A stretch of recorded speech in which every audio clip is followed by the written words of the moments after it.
एक थे राजा। उन्हें पशु पक्षियों से बहुत प्यार था।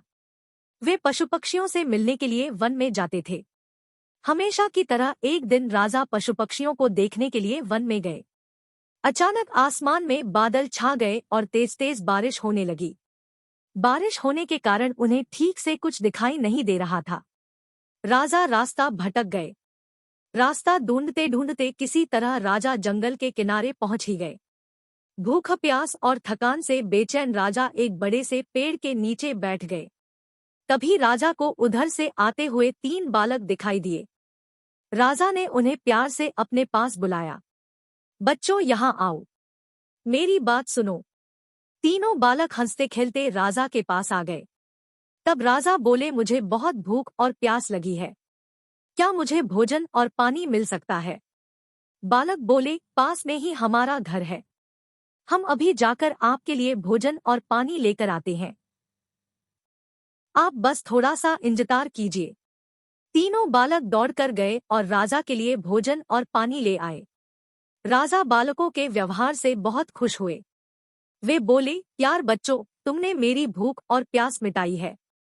मैं तुम तीनों बालकों को इनाम के रूप में कुछ देना चाहता हूँ। बताओ तुम बालकों को क्या चाहिए?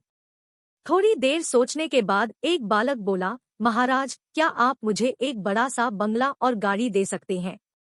राजा बोले, हाँ हाँ, क्यों नहीं, अगर तुम्हें ये ही चाहिए तो जरूर मिलेगा। अब तो बालक फूले न समाया।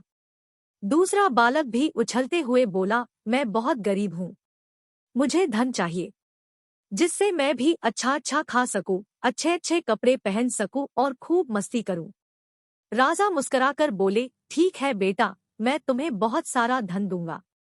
यह सुनकर दूसरा बालक खुशी से झूम उठा। भला तीसरा बालक क्यों चुप रहता?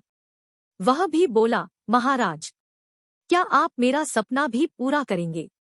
मुस्कुराते हुए राजा ने बोला, क्यों नहीं, बोलो बेटा, तुम्हारा क्या सपना है?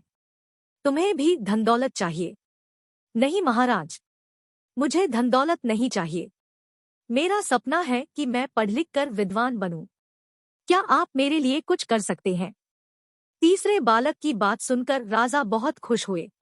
राजा ने उसके पढ़ने लिखने की उचित व्यवस्था करवा दी।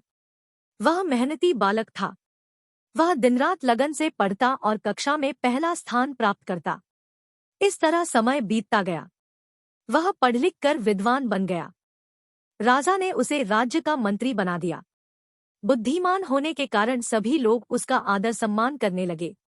उधर जिस बालक ने राजा से बंगला और गाड़ी मांगी थी, अचानक बाढ़ आने से उसका सब कुछ पानी में बह गया। दूसरा बालक भी धन मिलने के बाद कोई काम नहीं करता था, बस दिन भर फिजूल खर्च करके धन को उड़ता और मौजमस्ती करता था। लेकिन रखा धन भला कब तक चलता? एक समय आया कि उसका सारा धन समाप्त हो गया। वह फिर से गरीब हो गया। दोनों बालक उदास होकर अपने मित्र यानी मंत्री से मिलने राजा के दरबार में गए। वे दुखी होकर अपने मित्र से बोले, हमने राजा से इनाम मांगने में बहुत बड़ी भूल की। हमारा धन, बंगला, गाड़ी सब कुछ नष्ट हो गया। हमारे पास अब कुछ नहीं बचा है। मित्र ने समझाते हुए कहा, किसी के भी पास धन दौलत हमेशा नहीं रहता। धन तो आता जाता रहता है। सिर्फ शिक्षा है जो हमेशा हमारे पास रहती है। धन से नहीं बल्कि शिक्षा से ही हम धनवान बनते हैं। दोनों बालकों को अपनी गलती पर बहुत पछतावा हुआ। उन्होंने तय किया कि हम भी मेहनत और लगन से पढ़ाई करेंगे और अपने जीवन को सुखी बनाएंगे। ऐसी और रोचक और मन को बहला देने वाली कहानियां सुनने के लिए हमारे चैनल मॉरल हिंदी स्टोरीज को सब्सक्राइब करें और इस वीडियो को लाइक और शेयर भी करें।